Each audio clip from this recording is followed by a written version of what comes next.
I have seen the skeletal material of individuals buried in a mass grave in Oaklawn. I had seen it. I felt it with my hands. And we didn't get there 20 years ago.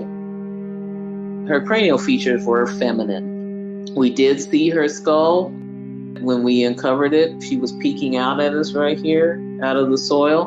But anything below here was so fragile that we actually got to watch her skull collapse as we cleared soil away from the edges of it so that we could find the boundaries of her casket.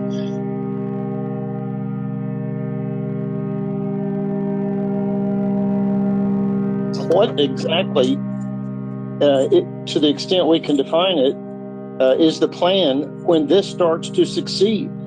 We've got to find a way to do more than just the little bumper cars thing we're doing here, where we run into an observation or two, and I'm still not sure what an anomaly is. At this point, comments from the Public Oversight Committee about next steps and are working to reach consensus on that. Sorry, I thought this was for some input from the audience. My mistake. That's okay.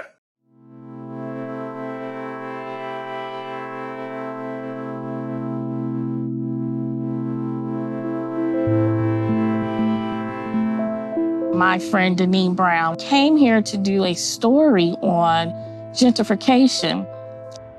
I gave her a tour of the Oaklawn Cemetery. And I said, this is one of the locations where one of the mass graves are located. So she said, scratch the gentrification story. I'm going to do a story on the mass graves from the 1921 Tulsa Race Massacre. Deneen did her story, and immediately, the day after, Mayor G.T. Bynum said, we're going to do this investigation.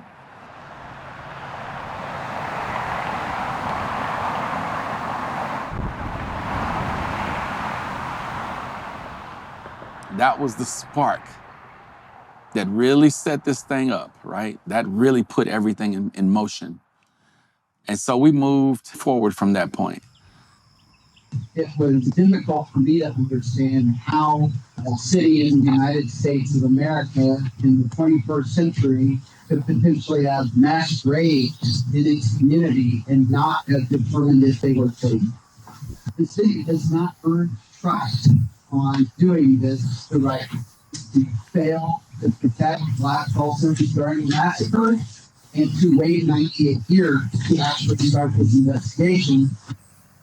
We recognized that we needed to have folks from outside the city government providing oversight over this process to be able to hold the city accountable that we're doing it the right way. That you get murdered in Tulsa, we have a very basic compact with you that we will do everything we can to find out what happened to you and to render justice for your family. It doesn't matter if you were murdered 2 weeks ago or 98 years ago. And that is why we're treating this as a homicide. From Tulsans who we believe were murdered in 1921.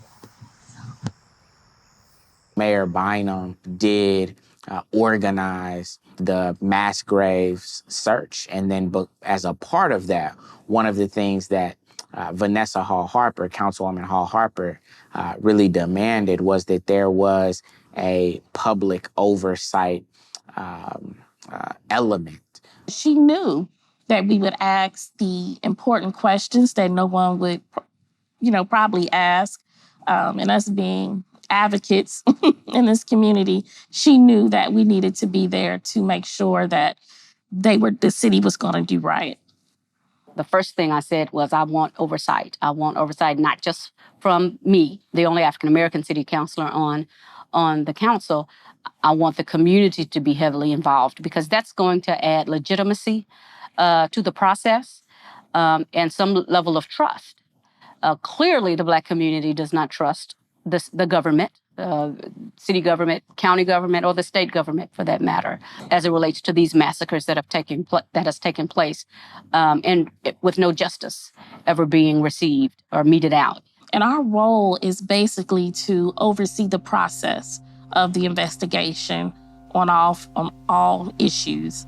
And we wanted to make it public And we would find out the information as the public finds out the information, because we felt that having transparency was key. There was a lot of support for actually doing this and putting the city's tax dollars towards funding it. And to me, that says a lot about where Tulsans are right now and the city that they want to be. What's most important, I think that's why we're here, is what evolved over that 2.5 years.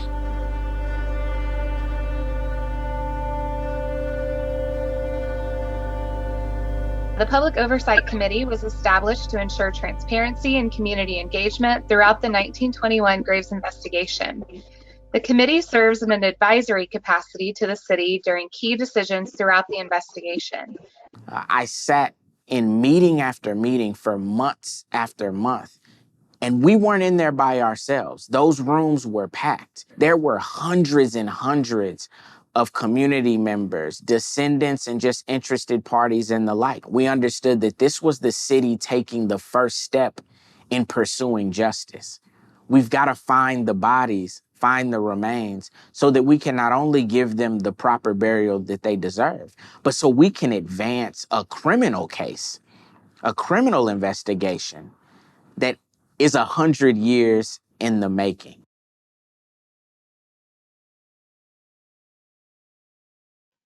So good evening, everybody. It's nice to see everybody's faces, and thank you for joining us here this evening. We were successful at revealing evidence of a mass grave in the original 18 area at Oaklawn. We could be looking at perhaps more than 30 individuals interred within this mass grave. We hope to come back to you in January and have a discussion with you all about where remains should be reinterred and how they should be memorialized. That seems premature to me, considering we haven't been able to, we haven't gone through the process of actually identifying yet. So we can't dig anyone up without having a reinterment plan. We can't lift them out of the earth without actually having a plan. There were have been consistent sort of frustrations. There's been consistent questioning of the motives, really. I think that some of that is natural, right? Because once you have a massacre like the one that we had, and then you have 100 years of doing nothing, you've got to expect that there's going to be a little bit of distrust. So I think that was normal. As we're thinking through what reinterment could look like at Oaklawn Cemetery, the proposal that we would suggest to the Public Oversight Committee for your feedback is that they be immediately reinterred at Oaklawn Cemetery. The majority of us have had this conversation a number of times, and I can say based on past conversations, we don't have a desire to put them back inside of Oaklawn Cemetery. Tate Brady is also buried in Oaklawn Cemetery, a Klansman. We also know that he participated in the massacre. It's like placing the murderer next to the victim. We don't have to reinter them as mass grave. We just have to get them into Oaklawn to satisfy the paperwork, not in a mass grave. I'm just saying, from the very beginning, you never saw that real concerted effort that could have made this more complete, and I think could have instilled more trust in the process. What we saw was an effort, if you will, to do whatever the city wanted to do, apart from the Oversight Committee. To proceed with the proposed work at Oaklawn Cemetery this summer, the city must submit the reinterment plan to the Oklahoma State Department of Health no later than March. I don't like feeling the pressure to do this so fast. And we need to really reevaluate where we stand as this committee and also the city's commitment to this committee. We do not have to make a long-term decision in the next month. The pressure, we've really tried at every step of this to do it the right way, and I wouldn't want to change that now all of a sudden. The individuals would not have to be reburied in the same place in Oaklawn Cemetery. The Sexton's area that was initially excavated, that could potentially be platted and you could properly bury people in that new location. And so if we can't reach a consensus at this meeting, then I think the best way for us to handle it is we'll just have a vote of the Public Oversight Committee at the next meeting. And anybody that wants to vote in that can do that. If we're not making sure and taking every pain and step we need to ensure that we're doing it right, you're going to create more damage than if you just hadn't done anything at all.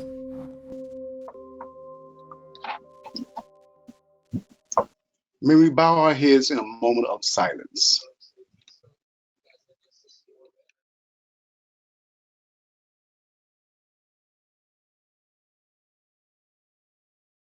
Thank you.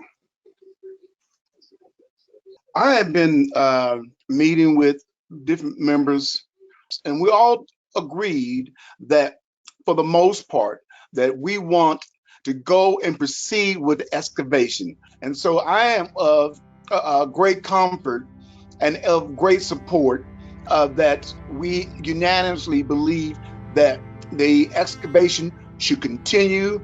Their remains will be placed right back at Oaklawn on a temporary basis after the investigation arm has been completed. And I'm gonna say this, after 100 years of social injustice, here's our chance on our watch to right or wrong. While we attempt to repair trust that was broken a century ago by Tulsa's homegrown terrorists, the world is watching our every movement as we go through this unique process. There are Tulsans today who desire to do the right thing for those who were massacred, for those who were not given our proper burial rights, and for the most part, for those who were disposed of like common urban trash in the summer of 1921. So Tulsa, let us all evolve and move forward. By working together, we all can be on the right side of history this time, and I thank you. Reverend, would you at least give us a prayer as we exit out? Yes. All right, let us pray. God, our Father, we pause to thank you for the work that has been done and the work that we are endeavoring to do. God, we pray you continue to guide this process and guide the work of the hands of those who are the researchers, guide the leaders of the city and this nation. We pray that, dear Lord, that you cover us and show us where the bodies are and help us to exhume, excavate, and even survey areas. We thank you for the wonderful news. We pray that more will be coming. These are other blessings we pray and we are thankful for. In the name of Jesus, we pray and ask. Amen. Amen. Thank you all for your time this evening. All Thank right. you. Y'all in June. Let's make history. Bye, Kevin. Bye, everyone. Bye-bye. Bye. Let's start with day one, June 1st, the anniversary of the massacre. Why would you choose the day of the anniversary, right? Like on the day of your ancestors' murder, I want you to go into the ground and dig up bones. I want that thought to be really processed. Like on the day of the anniversary, when we murdered and bombed this community, we want you to have enough fortitude to go on the grounds where these people were placed, where their bones are. The lack of compassion that exists in the ability to make a decision like that, of all days, you pick that day because you want to cosmetically make yourself look like a hero. But nobody's thinking about what's happening in the minds of those people who are on the ground, who have taken this personally and said, we're looking for our ancestors.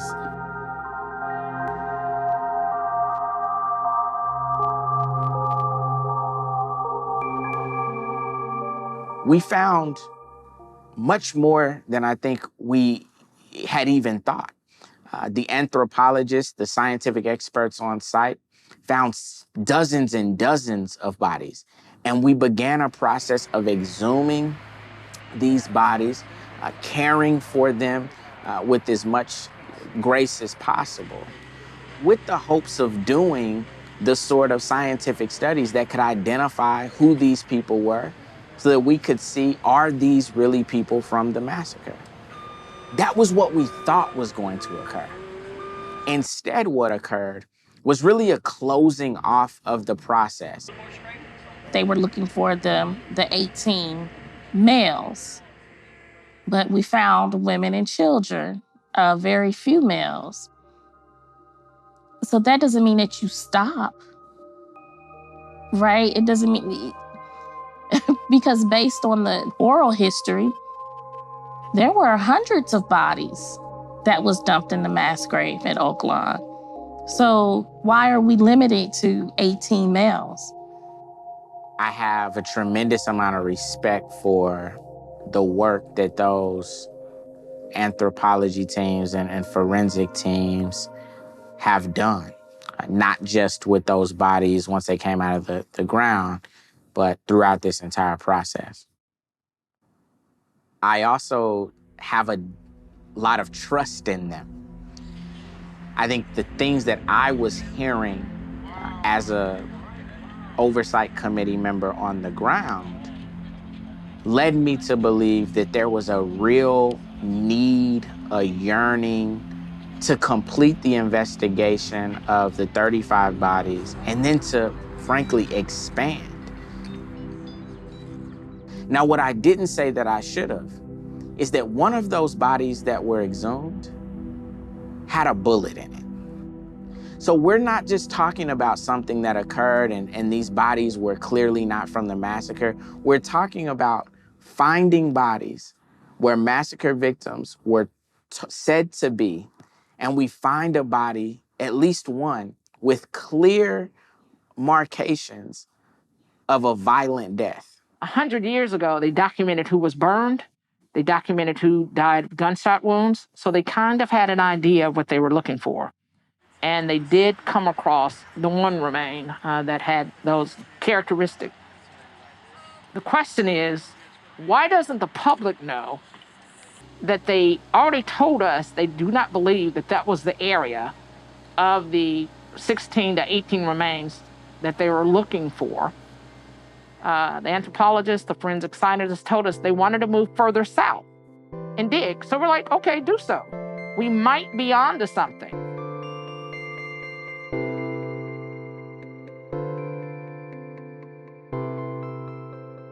They left 14 coffins untouched. Why would you have this type of historical evidence and you still cover them back up? And we've been looking for 100 years? The rationale that they gave us for leaving them there is that they did not fit in the scope of what they were looking for. If a homicide detective finds a building with a dead body in it, and he goes to the room next to that room where he found the body and finds 30 other bodies, is he gonna close the door and say, that's somebody else's? Let me just deal with this one. That's all, that's the scope of my investigation. I got a call that somebody got killed in this building. I found the body. That other thing, that's not my business.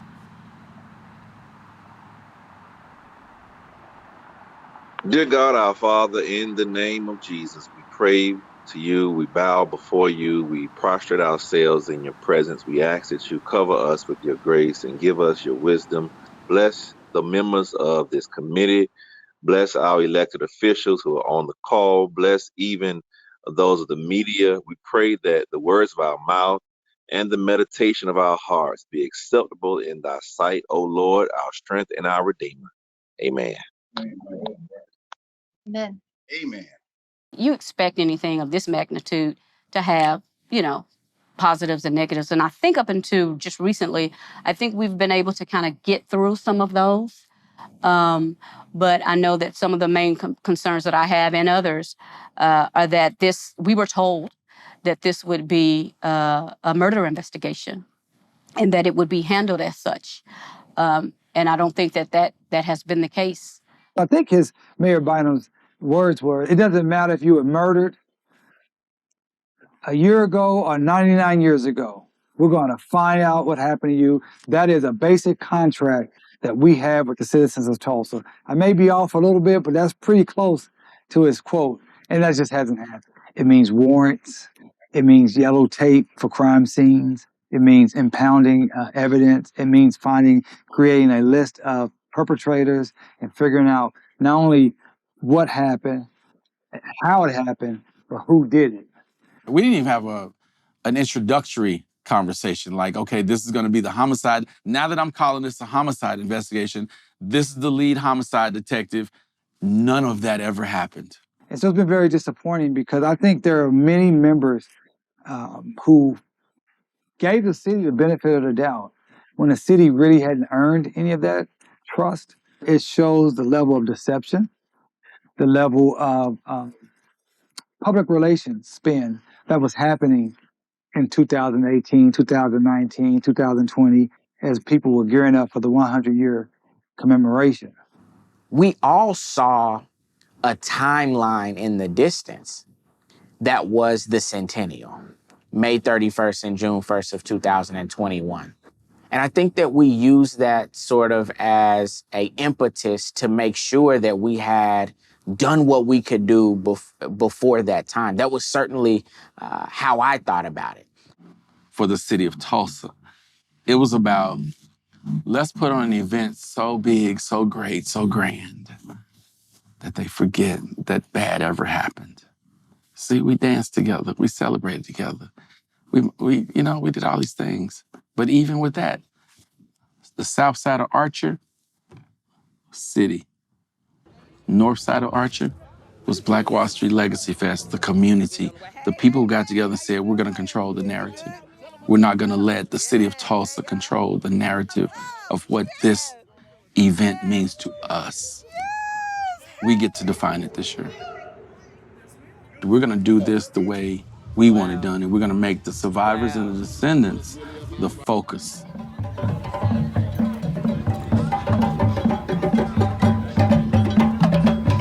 We started the whole centennial out with the survivors in a carriage, a horse-drawn carriage, followed by African drumming and African masquerades and everything.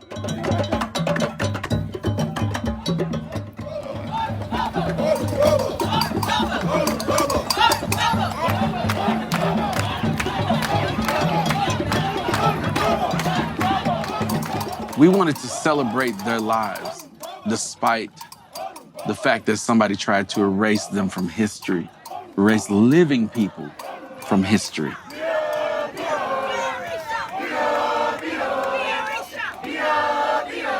We wanted to give them their story back, put them back in history, write them back into the annals of the stories of who we are and where we come from. We wanted to give them back identity. To have them followed by descendants and hundreds of people, and we parade down Greenwood, that was something the city couldn't pull off.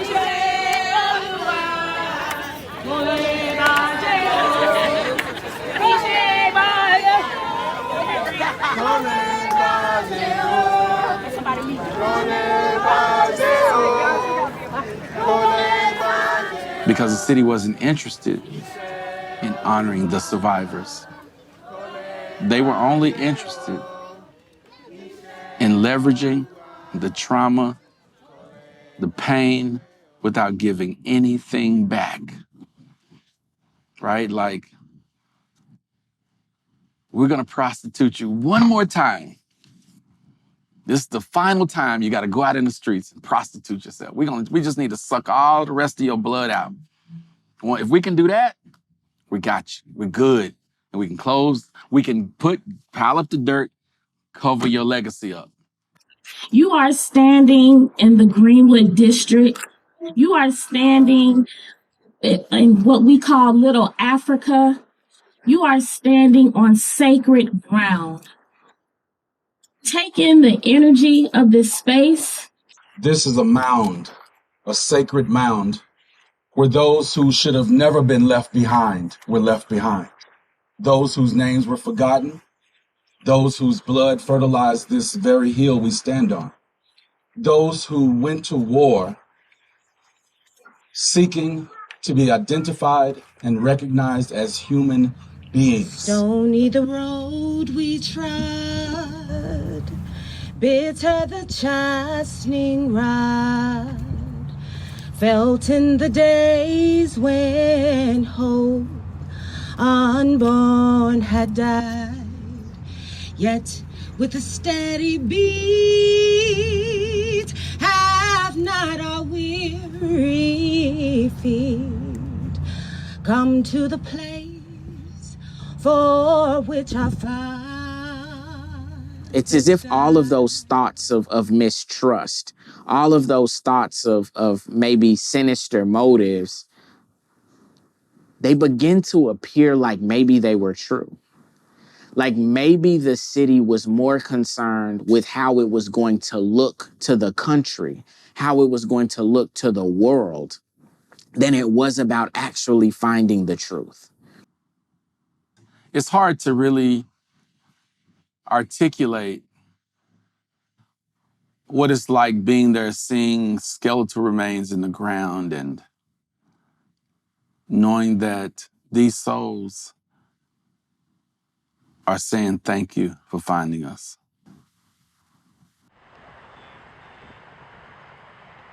My title as chief is because I'm actually a chief in African traditional spirituality. My title is Alagba, which is the custodian of the dead. When we carried the remains to the lab, I actually spoke to the bones and asked them to tell us why you're here, tell us your story, because I really wanted that connection. Well, that particular casket that we carried, those remains that we carried, was the man who had been shot. That was the evidence that we needed that separated these people from Spanish flu victims to massacre victims. And I thought to myself, wow, he spoke loud and clear. He spoke very loud and clear. And so that experience is probably the most remarkable part of that journey, right, as it relates to what we need as descendants, right? We need that connection. We need that communication. We need that affirmation that we're not doing this all for naught. You know, I actually had an opportunity to escort bodies from the mass grave. If you would have told me one day that I would be escorting I would not have believed you. But I did that. Let me just stop. Mm-hmm. If you can pick it up, I escorted bodies. Mm-hmm. I escorted bodies from the mass grave, children, a pregnant woman. And when I was doing that, I made a connection with those remains. And I said, I'm going to make sure that we connect you to your families and give you a proper burial and then fight for justice for you. And I made that commitment to each of those souls to find out what happened to them. If anything truly good came out of it, it was the fact that we found them, right? Those whose memory was buried alive. When I was carrying the children, I thought about my kids who are adults now, but I thought about, I'm a mother, and it just hurt my soul. And then to know that these babies were reburied back, I felt like I was rescuing them, and then they were taken from me, from being rescued. And I feel like I let them down, even though it's nothing that I could have done further than what I've done. But to keep hammering this thing and to let them know we are not done. We're still going to keep fighting. You think about life as a Black person in America, period. And I think about my ancestors and those who fought for justice and never got it. From our ancestors coming on the slave ship, we went through being captured, kidnapped, the Middle Passage, slavery. Jane and Jim Crow, Vietnam, redlining, the crack cocaine pandemic, gangs, just more oppression, gentrification, police brutality, killings, lynchings. We are just constantly repeating history. We're just constantly repeating it. And here we are, 2021. And I have these bodies in my hands, and they're gone like that.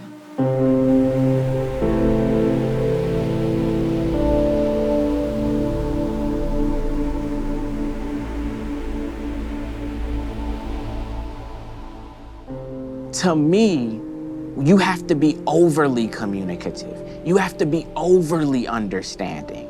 You have to take extra pains to be of extra care, because we're doing this process to move forward as a city. Everyone has a little piece of it. And so when you don't give it 100%, when people have given that faith in you, thinking that that's what you're doing, you destroy what has frankly taken 100 years to build up to this point. And that's the damaging part of this. If you're gonna start something like this, then you've gotta be 100% committed to it, and you've gotta do it right. And there can't be any space for thinking that maybe you're just doing it to make yourself look good. Because that's the exact same pattern that has happened since the massacre of 1921. Something occurs, the city covers it up.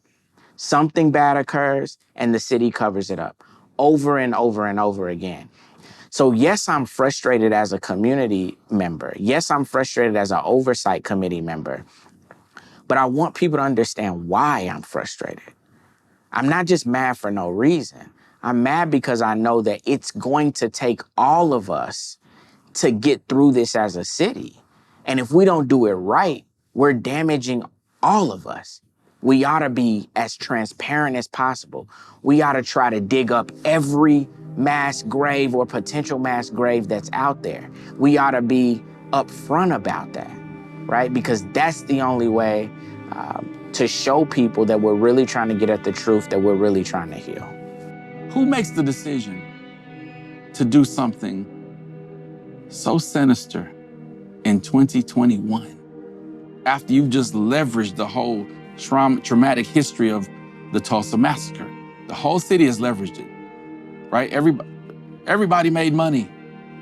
When you open up the process and you allow for oversight committee members and frankly community members at large to say, hey, from our perspective, this is what would help, I think the more we can actually provide those spaces, it does a lot for building that trust. It does a lot for people saying, okay, they're doing everything they can. We were once given the opportunity to speak with a judge who sort of went through the potential legal opportunities. Again, I think that was helpful. And I say that because it was something that the Oversight Committee had to advocate for multiple times. Can the City of Tulsa, Tulsa County, or the state of Oklahoma be held criminally liable for the loss of life or property damage caused by the perpetrators of the 1921 Tulsa Race Massacre and the Tulsa Race Riot Commission report in the early 2000s concluded that there was no doubt that white Tulsa officials were largely to blame for the massacre. They not only failed to prevent the bloodshed, but had also deputized white civilians who took part in the burning and the killing. The crimes that relate to the Greenwood massacre are not, in my opinion, the kind of crimes that governmental entities are able to commit. Violence and arson and assault and battery, murder, those are crimes which can only be perpetrated by an individual human being. The argument of conspiracy is there that I was talking about. I'm just saying that the statute of limitations now has to be looked at. And that's where the 3 years comes in. And I'm not here to advocate for anybody. I'm just here to just present the law as I would see it. If I were on the bench and this case was presented to me, if I want to apply the law, I would have to say there's no claim could be presented. I think the thing that people miss about this is that we're dealing with a situation where we know racism was involved. So we know that the playing field wasn't equal at that time. How is it that we can have a clearly defined massacre where everyone acknowledges that there was incredible harm done, where the city itself now, the city council itself of Tulsa acknowledges that the city was a part of this harm? So for me, I just can't accept that, oh, well, the law is what it is, so there's nothing we can do about it. Well, if that's the case, Black people would still be in chains, right? And I say that in a very serious way. When the law is wrong, we find a way to adapt it. We find a way to change it. That is the beauty of America. And so I frankly get very disappointed when I feel as if we are using the law in the same way that they would have used it in 1921. We should be trying to find a way to come together and adjust the law to make sure that we can adequately provide justice for things like massacres and other atrocities that occurred at a time where governments and criminal justice systems were complicit in the oppression and in the destruction.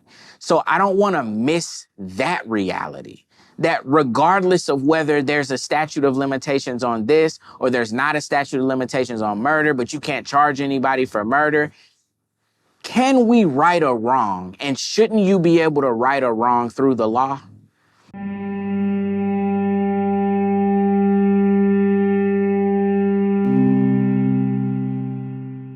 The city killed these people.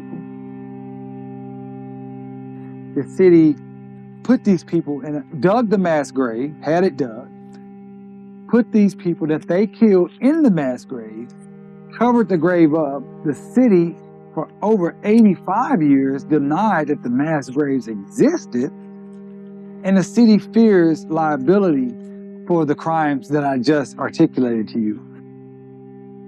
They don't want to know the truth. They don't want to get to justice because they know truth and justice must reparations.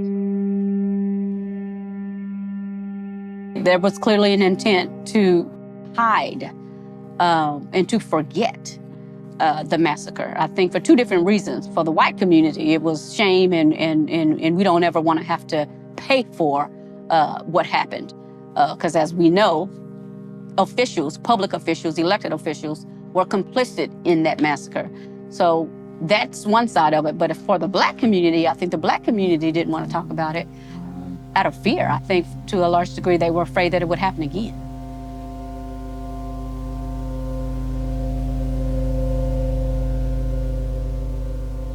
We're not just talking about remains. We're talking about, again, somebody's mother, somebody's father.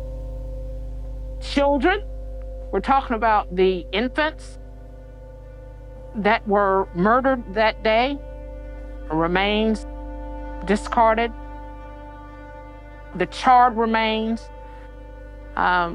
When you always have that, and you don't see a city trying to make an effort to repair, right, or to rebuild, then those scars are there. When folks say, time heals all things. No, there is no healing if there's not been a concerted effort to really do right by folks. And what happens is, every time you go through the Greenwood area, for me, I feel it. Certainly every time you go past the cemetery, you feel it because we were out here 20 years ago. There is a psychological scarring. And there are tears, quite frankly, that come out of nowhere. When you think you can talk about it, and then you find the tears coming, It's not because it's like you're super sensitive, but there's a deep pain within that has not been addressed. It is the same that happened 100 years ago. The same kind of, even then they talked about, oh, we're going to make reparations are due. We're going to make good. And that never happened. And people understand that if we're not able to get clarity and truth and justice and reparations here in Tulsa for a known massacre, a known crime, when you have actual living survivors, you have mass graves that's been found, you have documentation. It's not because Tulsa is unique because Black people were destroyed and killed and burned and maimed. That happened everywhere for 400 years. But the scale of the destruction and the documentation is what's unique. And if you can't get justice for that, what can you get justice for? You have a place that has a history, a long-standing history of violent, oppressive racism, but tries to mask itself as this open, loving, we're here for everyone city. I always like to say Tulsa, the city of Tulsa and the powers that be in Tulsa, they are so focused on looking good, but not actually doing good. And that's why it's important that if we're able to break through that here in Tulsa, it can happen anywhere in America, anywhere in the world.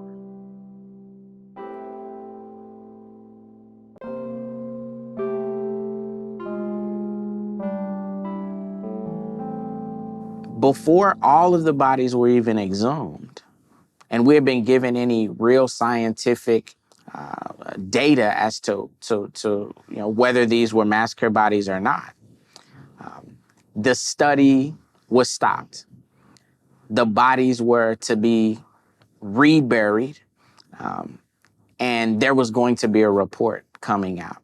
And it happened just that quickly. Like somebody dropped a bomb and you can't hear, your ears are ringing, you can't breathe because your lungs are compressed. You feel this tightness, like, what just happened here? Who stopped? Who took us off the ventilator, right? Like, why are we no longer able to breathe? Why are we no longer seeking justice when we were so close? The city said, well, we're going to rebury the remains Friday and have a ceremony. We were like, wait a minute, why are you doing that? We saw 35 bodies in the ground. We pulled up 20 of them. And we found evidence that we were looking for. And so then we stopped the investigation, put them back in the ground, and write a final report. That doesn't add up to me. There's some things that we need to uncover and we need to know. And those are the answers that we just haven't received to this point. The city was like, we need to have a meeting. We'll call a private meeting without the community. And it was a 3-hour meeting. The only official there was this new guy. Everybody else that had been working on it for 2.5 years, they weren't even on the call. Some members of the Oversight Committee joined the call. We asked numerous questions. We said, this is ill-advised. It's too soon. Why would you try to rebury remains that we don't even have a report on? We don't even know what's going on. It's too soon. The public needs to be aware of what's going on. Nobody is going to believe this story. Had it not been recorded, nobody would. This conference will now be recorded. So we thought it would be good to start with just an initial summary of the excavations from June of earlier this summer. As a result of that excavation, we exposed 34 burials in total. Of those, we exhumed 20 individuals. That included 6 infants and children and 14 adults. Most particularly was burial number 27. This was an adult male individual who had multiple gunshot wounds. In October of 2020, based on the field work that we conducted at that point in time, we identified what we interpreted as a mass grave. We would expect that the victims are to be together, not separated. There's a pattern to how people are laid in the cemetery, and they will be in part of the pattern. It also makes me hypothesize that when we find the original 18, there'll be some next to each other there'll be some not next to each other. Because of the variance between what our expectations were and what we were actually finding, we felt it was appropriate to pause and just basically digest the data that we had gleaned from this latest phase of the investigation. Not a termination by any means, just a pause. If what we have found does not match the target, we literally have no reason to stop digging. We're not saying we're done digging. You know, this is something that we would have to do in the absence of finding multiple black males and plain caskets in this area. If the mayor is calling this a criminal investigation that would require the support of the police department, I don't understand why we didn't have any representative from that department on site. At the very least, Oaklawn itself, the cemetery, is not a crime scene. But as far as the nature of an investigation, I have to let the city speak to that. I really can't fully answer that question, Chief, right now without just doing more legwork on my end. So yeah, I do apologize for not having that answer for you right now. At one time, there was talk about reinterment. Want to know, what does that look like? The skeletal remains that we did exhume, that we did extract from the ground, will be going back into the ground this Friday at 9 a.m. Okay. Who made that decision and when was it made? When if bodies are taken out of the cemetery, they go back into the cemetery, and that's what I meant. All of the remains that you've dug up are going back in on Friday. Is that what you're saying? That is correct. As an oversight committee, we needed to make that decision to proceed with the excavation. We made a decision to temporarily reinter all of the individuals back into Oaklawn, after the excavation was over. When you said when the excavation was over, if we are still saying, why are we considering the excavation to be concluded if there are yet more remains to be found? When you do this and the public sees this, they're just going to assume, oh, these are race massacre victims, and everybody on this call knows that has not been concluded. So I think we send out the wrong message to the public, and it's a misleading message. Well, you do raise a valid point. Who made the decision to stop? Who made the decision to conclude? Because we agreed to temporary interment at conclusion. Yeah, I have no information for you on that. Mr. Rojas, do you know who made the decision to stop? The decision was made essentially by the teams that were on the ground. The archaeology team, Cardno, and the City of Tulsa made that decision to pause. But Stevie just said she didn't know who made the decision. So that can't be the case. Well, it was made through the archaeology team, the excavation team that was on the ground. This is the same ridiculous mess that we've been dealing with for 2 years, okay? And you guys continue to make decisions and act as if we have some kind of oversight committee. And then we get on this call, and at the 11th hour, we're like, oh, well, it's happening, and we're putting out markers, and we're going to pause. Or does the city intend to spend any more money on this? Or do you all saying, well, we're really out of money, and we're just going to leave you guys with some markers and say, thanks for the memories?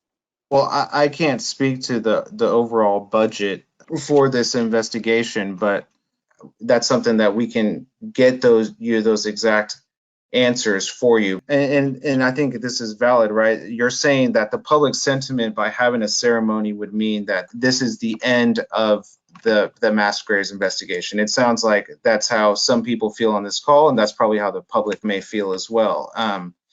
If the group is deciding not to have this on Friday, to postpone it to another undetermined date, I'm fine with that. Let's call a vote and let's see what comes up.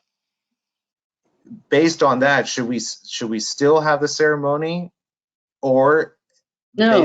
Based on public sentiment, is that something that we don't want to have the ceremony? But I think that's a decision that, based on this phone call, that we need to as Kevin said, put it up to a vote, and then that's where this group can decide. So do we vote to cancel or do we proceed? I never voted to have a ceremony on Friday. I propose that we wait until we get these answers, these questions answered. Yeah, the city needs to find resources to make whatever happen. We got a good team in front of us who's done all this extraordinary work, but that abrupt stopped. It looks really bad, and there is no commemoration that can fix it. I'm saying hold off on everything because I think there are too many unknowns to try to have a ceremony or internment on Friday. I second that. A ceremony to me now would just be out of place. Community consensus says the moment we found evidence of trauma, we stopped. If we don't have an answer, then it looks like everybody's involved, including the Oversight Committee. And we didn't make those decisions. We didn't know the decision was even going to happen. I would appreciate a recommendation from the Public Oversight Committee. What I'm hearing from you is that we should not be having a commemoration. I agree that there is a bad perception. I share your sentiment that we found something interesting and then almost immediately stopped. And I agree that that's how it looks. I can't answer your questions about who gave the order. I don't have that knowledge. But I can accept your recommendations about how to be open to the public about going forward. Thank you for your honesty. It sounds like this group wants to cancel the Friday ceremony, more clarification on options on reburial, and the decision to stop. And I can get an immediate response on that tomorrow. But thank you all, everybody, for just being on the call and for all your hard work.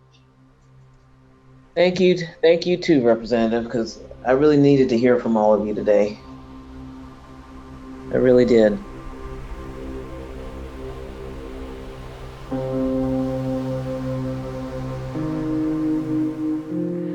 That was on a Tuesday. I'm thinking we're going to hear something on a Wednesday, just as the city is about to shut down for business for that day on a Thursday. We get this email that basically says, we're not going to answer your questions. We're only going to deal with the ceremony that's going to take place at 9 o'clock in the morning.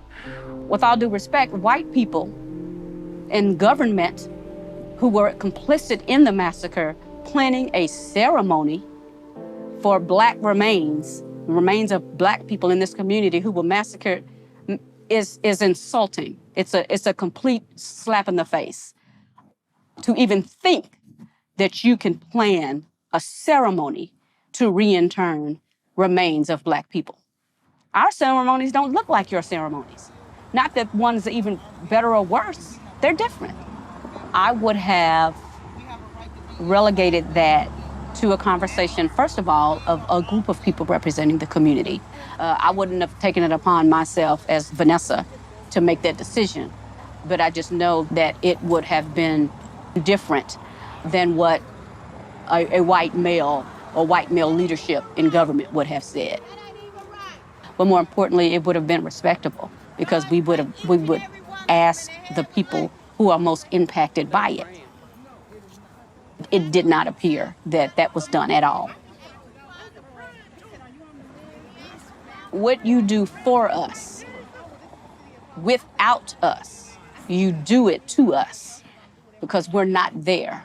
It doesn't matter if we're talking about economic development and issues of gentrification, of justice, of education, et cetera. Any issue, any topic you want to bring up in American culture, that remains to be the truth. And if you're not, if the Black community is not involved in all of these decisions, then you're just doing this to us yet again. It was so emotionally taxing to know that once again we were being traumatized, we were being brutalized, our wishes were being trampled and just set aside, and it felt like we were powerless. They reburied the remains in the same mass grave that we pulled them out of. I was shocked that when we found out that they were going to continue on with the reburial. So now are we just going to go ahead and brush this investigation off? We've gotten past the centennial, the commemoration, right? We're no longer necessarily on the worldwide stage or scene like we were leading up to the centennial. So why this decision now? Yeah, I got word that they were actually putting remains back down in the ground on a Thursday. And I heard that word from a citizen who said God led her to go out to the cemetery just to see what was going on. And she posted on Facebook, I see them putting remains back in the ground. That's how I got word of it.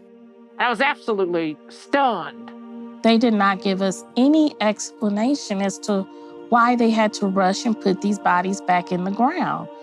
After 100 years, what's the rush? We asked the scientists, is there a rush on getting these bodies back? Because that, again, would change the equation. Information. No. They have the science to keep these bodies protected without causing any harm for as long as they need to. These are the bodies of people that are related to people that are here in Tulsa and around the nation that are looking to get closure. That is someone's great-grandfather, grandfather. That was one of my biggest complaints about them reburying in Oaklawn Cemetery, because I never knew what happened to my Aunt Mary. There's no children, no siblings, no nothing.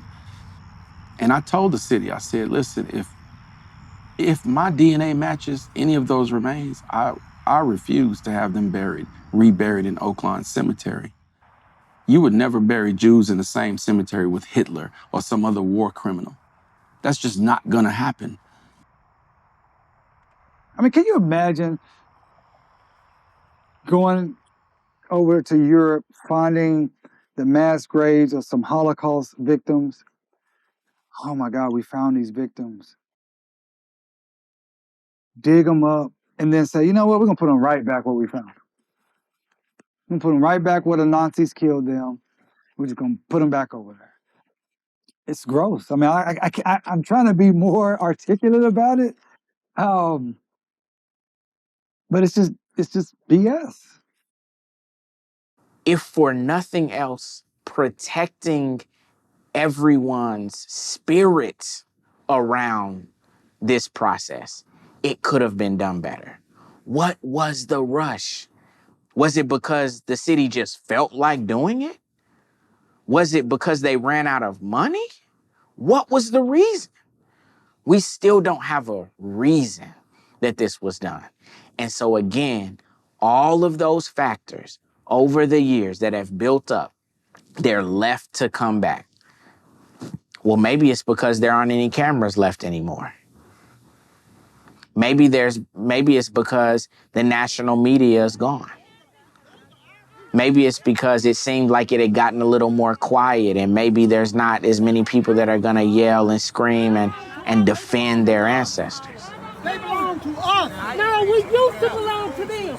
We don't belong to them anymore. It had total disregard for this community and folks that had lost their loved ones, that are still having questions about who are these people. And then they're gonna wake up at 9 o'clock on a Friday morning and see you putting remains underground. They caused the confusion. They caused the disruption in terms of a process that didn't have to be, and it was a total disregard for Black folks in the city that had been disregarded 100 years ago. Not only disregarded, but discarded, right? Thrown out like trash somewhere.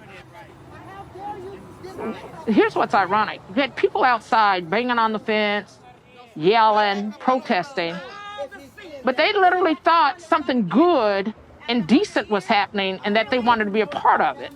You had other folks out there protesting, fully aware that the public did not know what was going on, And they were protesting on the other side saying, don't be complicit in the nonsense. Don't be complicit in the literal cover-up. But seeing people at that fence reminded me of what it must have been like when Major Barrett told the victims of the 1921 massacre, you can't bury your people. You can sit there in McNulty Park, you can be in the fairgrounds, you can be at Convention Hall, and be in all the torment you can be in, but you're not gonna go bury anybody. It was probably the most unholy feeling I can only imagine a person having to experience, especially those who didn't know where their children were, their mothers were, fathers were. You couldn't go look for your people, nor could you bury your people.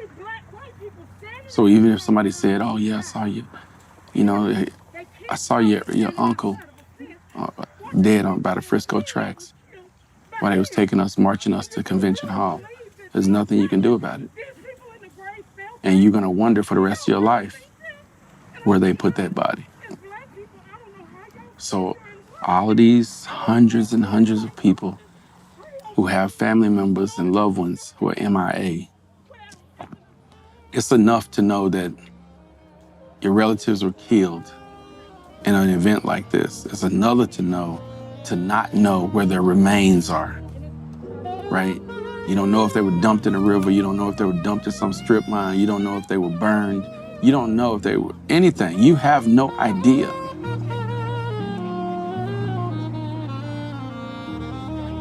Seeing those people, my community members, in such agony and pain, crying, begging, don't do this. I think it brought an immense amount of pain and trauma to descendants who were very, very disturbed to see what's happening. And then the broader Black community here in Tulsa, just a feeling of, once again, we're held powerless. They can do whatever they want to do with us, our community, our people.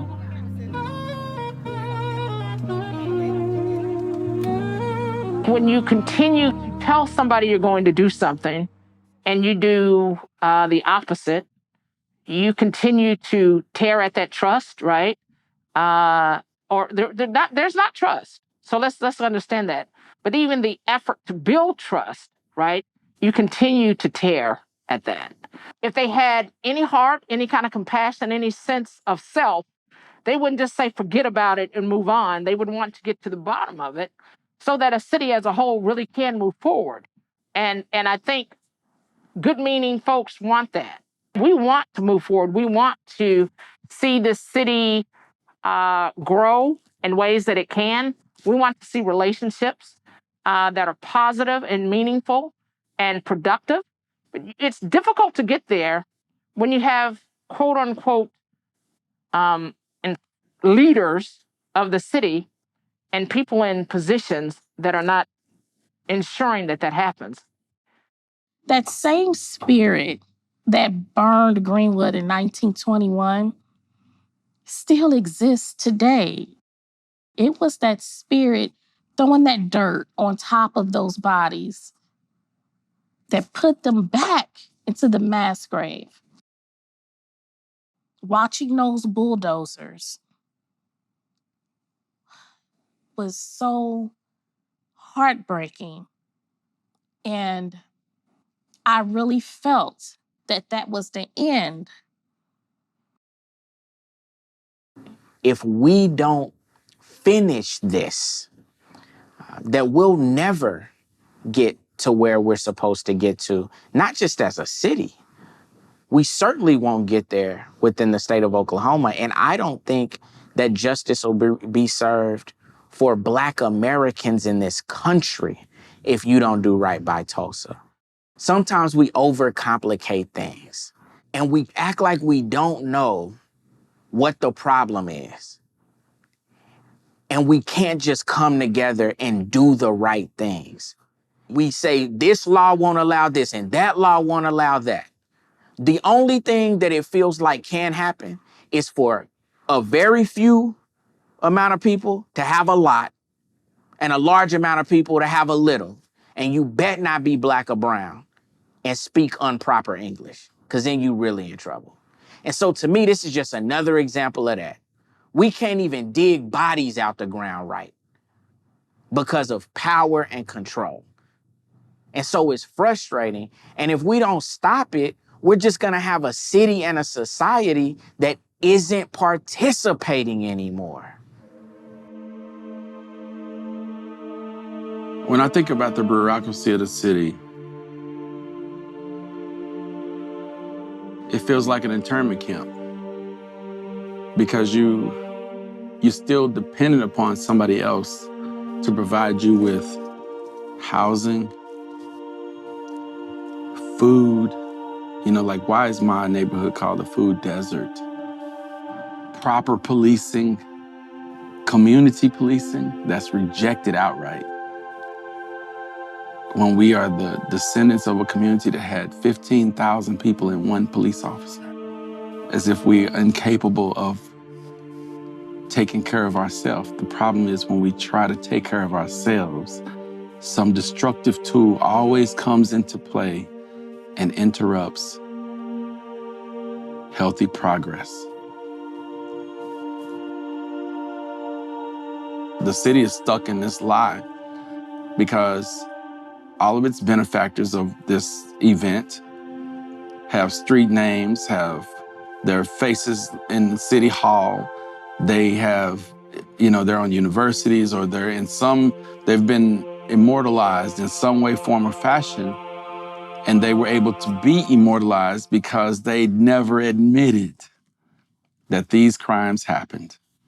And to this day, we have 3 remaining known living survivors, and justice has still not been served to them. Will it be served? And the fact that we have to ask that question and we don't know the answer is truly disappointing. If justice is going to be served, then it's going to be a fight. There's probably a lot of Black people at this point who don't believe it's ever going to happen and just say, hey, I've just got to find a way to survive here because I don't have the energy anymore to fight this. And so every single time we see a law not be enacted that's common sense, like an Office of the Independent Monitor for the police department. Every time we see an injustice occur that's not righted, like the killing of Terrence Crutcher, Joshua Barre, or Joshua Harvey by police officers with no justice provided to their families.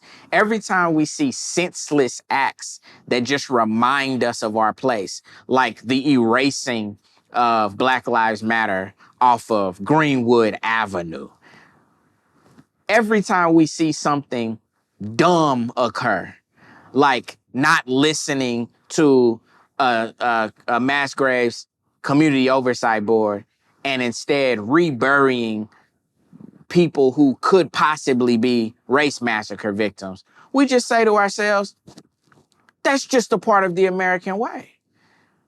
It's just a part of white supremacy having a hold on us.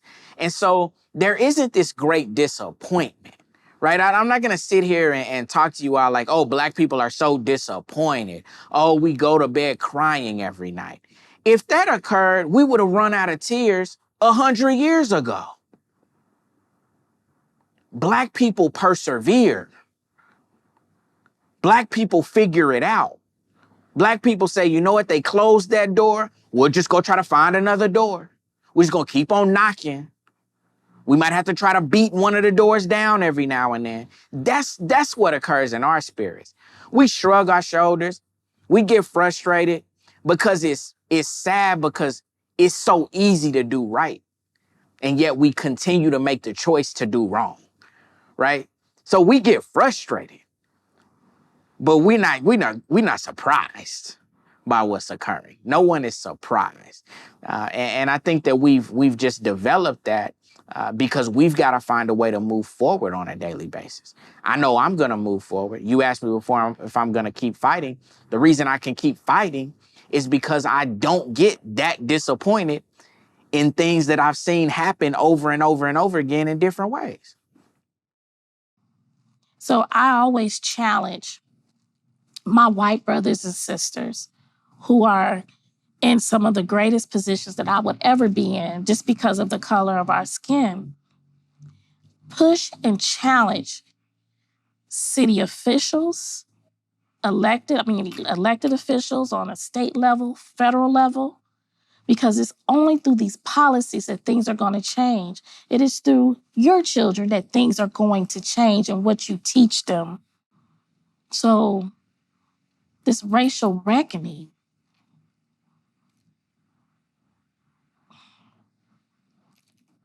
we know what to do, but do we have the cojones to do it?